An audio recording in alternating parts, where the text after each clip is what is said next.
we are going to hear from Kristen Harbeson. And Kristen is political director for the Maryland League of Conservation Voters. In her role, Kristen heads a number of state policy-related projects, including leading the Citizens Campaign for the Environment, which is a large coalition of Maryland's environmental community who work on policy. Also, there is the annual environmental report card that rates legislator and administrator performance. Kristen joined Maryland's League of Conservation Voters in 2015 after 5 years as senior staff to Chairman Maggie McIntosh, where she worked for the Environmental Matters Committee. Kristen holds a master's degree in history and museum studies, but her lifelong passion for politics and policy led her to shift to advocacy work. So welcome, Kristen. Thank you very much. I'm delighted to be here. I'm also on the board of the Maryland Pesticide Education Network and have been happily on that board for the last 5 years, I think. Anyway, so thank you all. I'm delighted to be here. For those of you who are not familiar with Maryland League Conservation Voters, we are a statewide environmental organization that calls herself the political voice for the environment. We work for a healthy environment for everyone in Maryland and work to pass strong environmental legislation. We hold our legislators accountable through our scorecard. And then we also have the opportunity, because we are both a 501c3 and a 501c4, to actually work in politics to help get our champions reelected and to work to support candidates. So I will tell you a little bit about sort of where we stand. I think a lot of this, if you've been paying attention to news, will be new. But just as a sense of sort of where we stand after the election. Next slide, please. So to start with, in the Senate, so we have about 17% of the Senate will be new. We have, including Chairman Kelly, who is leaving the chair of Finance Committee, one of 4 Senate committees. Next slide, please. They will be those 8 members will be replaced by mostly relatively familiar faces to the General Assembly. We have delegates Brooks, McKay, Moutz, and Young will be moving to the Senate. We have former delegate Folden will be returning to the General Assembly after 4-year absence in the Senate. Anthony Muse is a former senator who will be returning to the Senate after, again, a period of 4 years absence. Mary Delaney James is a former delegate who will be returning to the General Assembly after 8 years absence. I believe 8 years absence in the Senate, to the Senate. Interestingly, her father she is the daughter of a former Senate president, after whom the Senate office, one of the Senate office buildings is named. The new face to the Senate is Dawn Guile, who won in District 33. She's never held elected office before, but is, I think, going to be a very exciting and powerful new voice in the General Assembly. Next slide, please. So what this means in the Senate committee that we care most about is we know that there will be at least 2 new members. And I will say from here on in, there's a lot that is unknown. We do not know all the new faces that will be in the General Assembly, because we don't know whether anybody will be moving to appointments or whether there will be shifts within the committees. That often happens at the end of a term. They look at the Senate makeup, and people move from committee to committee. But what we know is that the Environmental Health and Education, Health and Environmental Affairs Committee, which is where most of the environmental regulations that that relate to pesticides in the Bay go through. So there will be at least two new faces in that committee. Next slide, please. So there is, so generally speaking, what we know is that, again, there's not a lot of new faces in general, but there'll be some shifting from the House to the Senate. And also what relatively pretty well reported is that the Senate Democrats picked up 2 seats. This is one of those places where in the overall the national expectation was that Democrats would do very badly this election. They did not, even on a national level, but we see in Maryland that Democrats actually gained seats, which is important, which is an important trend. We know that there will be one new leadership post. There may be others. As we're looking at the statewide office, there's often in General Assembly, after the change of a governor, they find people from the General Assembly to take leadership positions in the administration. And we've already started seeing that from one of the House changes. We'll get to that in a second. The other thing that sometimes happens in the General Assembly at the end of a term is that there can be restructuring not only of membership within the committees, but they sometimes change what committees deal with which jurisdictions.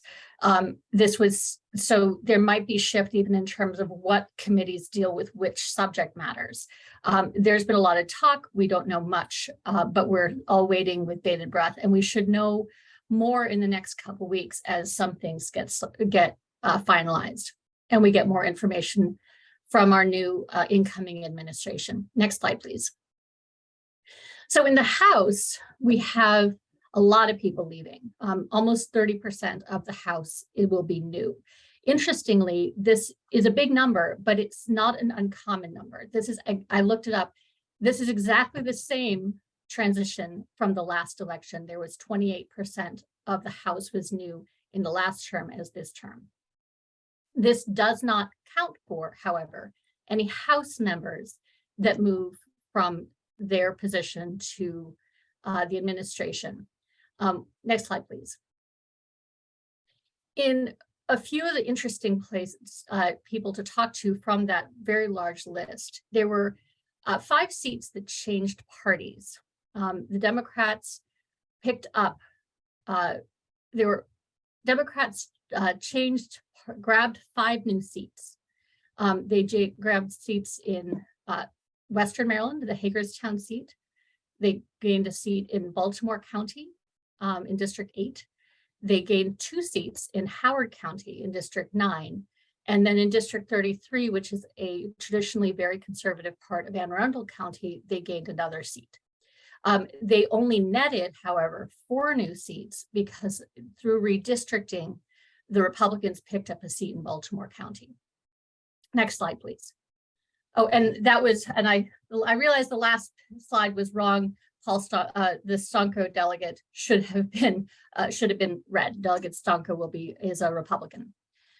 So in the committee that deals with most of the environment and the Bay, pesticide in the Bay, there's almost a quarter of the membership will be new. And again, we don't know what other changes might happen as people move from one committee to another, or if there's reassignment, or any members that might go to the administration. But we know that there will be at least a quarter of the delegate of the committee will be new, and 2 subcommittee chairs will be new. Notably for the issues related to this subject, we're looking at a new subcommittee chair for the Agriculture and Natural Resources Committee as Delegate Jim Gilchrist from Montgomery County is retiring. That is a very important position for pesticide and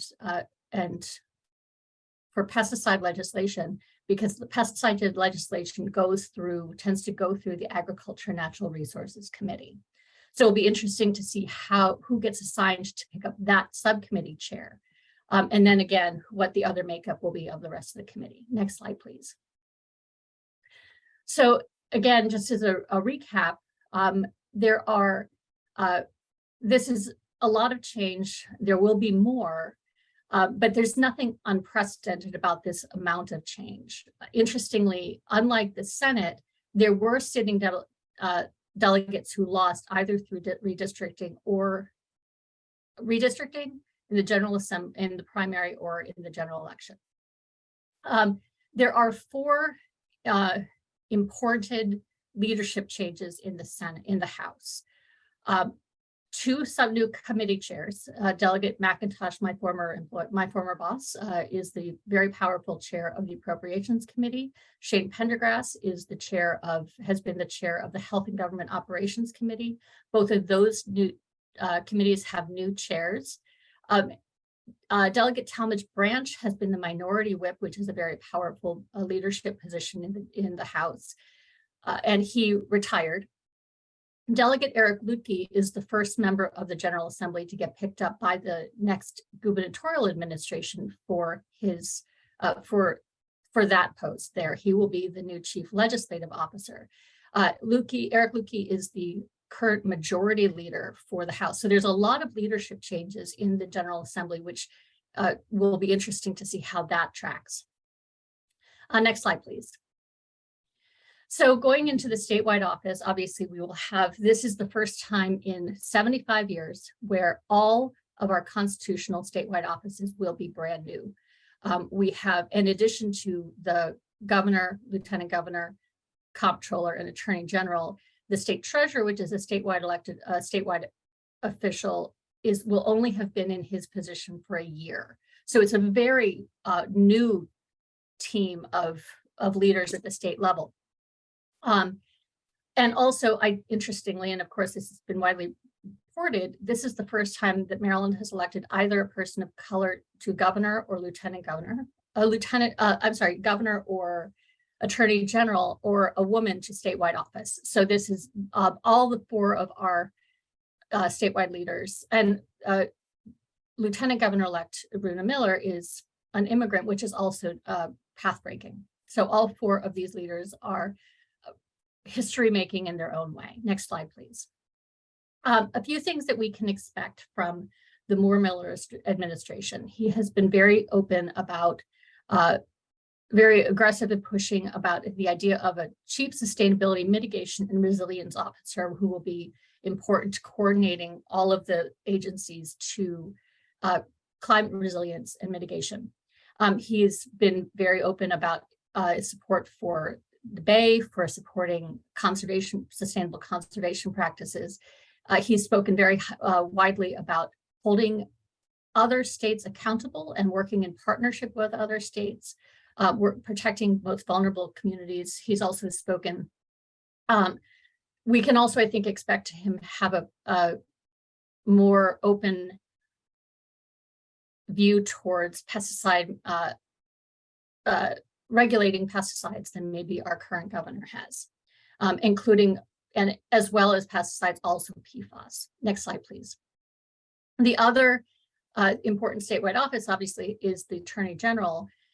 Attorney General Frosch has been a leader and a hero for a lot of the pesticide legislation. And I think that we can expect Attorney General Brown to continue many of those same trends.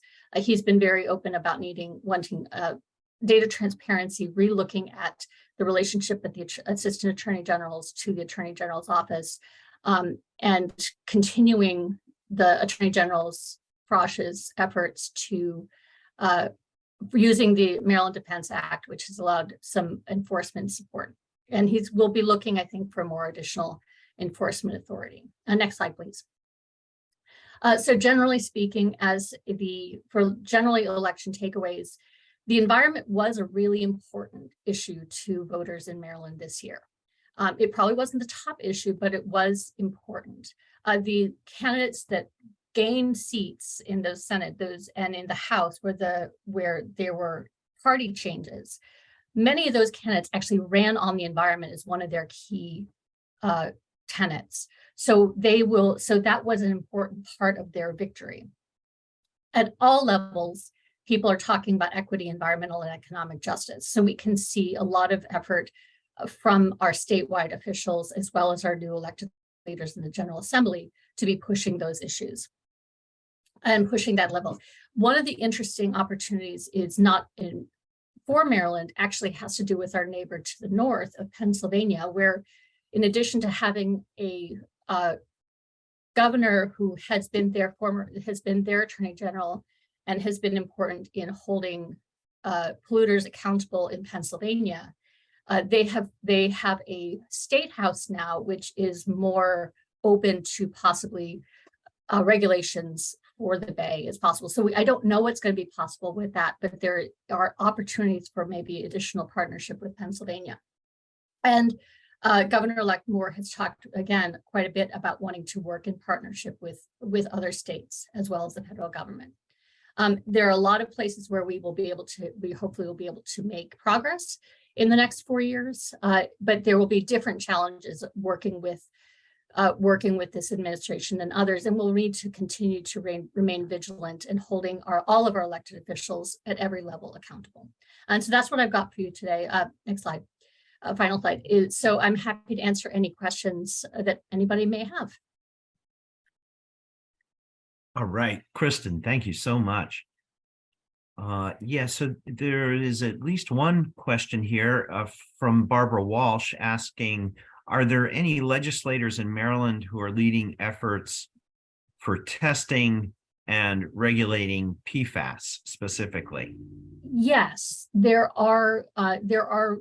was legislation passed this past year on PFAS, and there will be additional legislation coming forward this year, including on trying to look at PFAS in pesticides specifically. I'm not sure that we've finalized who necessarily all the sponsors will be in those efforts, although I believe Vice Chair of the Environment Transportation Committee, Dana Stein, has been long a champion of that, as has Delegate Sarah Love, also on that committee. So I expect that there will be legislation on PFAS. There will be more work in that arena coming up, as there's been a lot of, as we've been seeing, a lot of new information and studies and reports about the presence of PFAS in our waterways, and they'll be looking to do something about it, I think. Okay, all right, well, that's encouraging. Also, a number of years ago, there was legislation passed that created a source of funding for voluntary reporting of pesticide use. And I think we've never been certain that materialized quite the way we envisioned. Are you aware of anything that's going to happen related to pesticide use reporting? Well, in terms of pesticide use reporting, that's part of a bigger challenge having to do with agency enforcement and inspections. The ability for our agencies to do the work that we ask them to do, it has been limited because the agency staff and budgets have been cut significantly. And this has been not a problem of just the last 8 years. This is a much longer trend. However, it has reached a crisis point in the last 8 years. And so I think, and there's been quite a bit of talk amongst the officials that are our new officials, that's got to change. Something has to change, that we need to be able to ensure that the legislation that is passed by the General Assembly is actually able to be implemented appropriately by the agencies, which will require them to have appropriate staffing and funding, especially for inspectors and enforcement.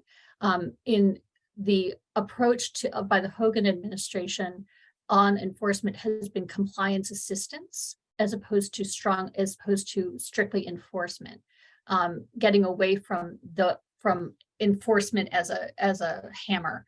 And I think that I would hope that we will see more focus on actually implementing and making sure that our laws are upheld, both from our agencies and through the Attorney General.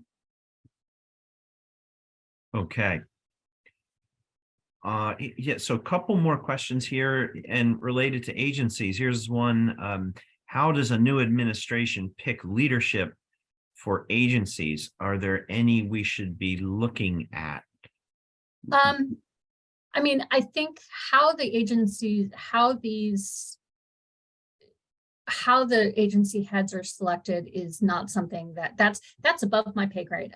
There are transition teams. There are a lot of very smart people who are working on identifying people who will be best positioned to carry on the agenda of the administration and carry the ball forward for what the governor-elect has said he wants to do. There will be, so yeah, we should be watching all the agencies. We should be watching all the environmental agencies and seeing who is selected for those positions. Again, I think that we can look for transparency, a focus on environmental justice and economic justice, and that will be, I think, and really trying to listen to the communities who are most impacted.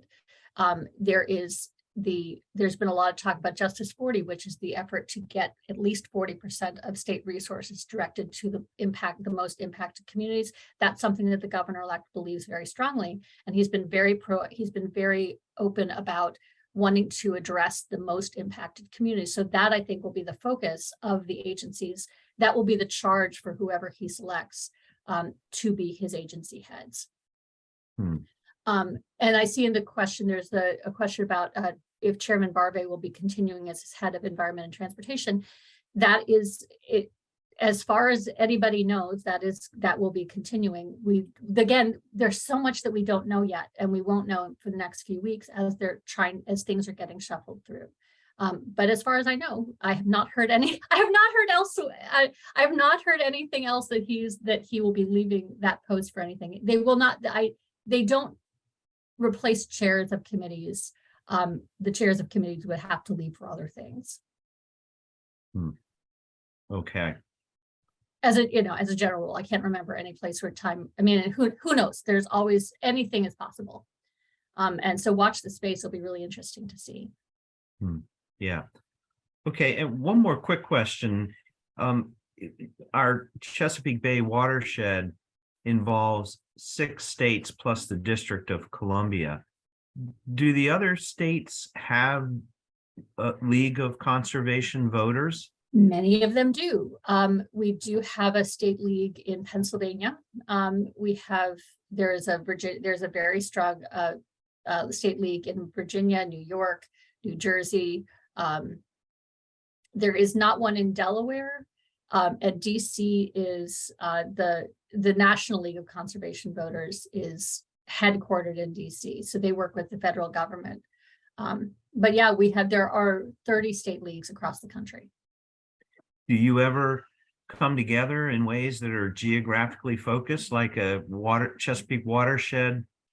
We talk pretty regularly. I was actually, just before this presentation, I was talking with my counterpart up in Pennsylvania to get a sense of what she knows about, to just get a read on what they're thinking about their new governor, and make sure that what I was thinking about Pennsylvania was accurate to from what she knew. And so yeah, we talk pretty regularly. It's a pretty tight and coordinated group.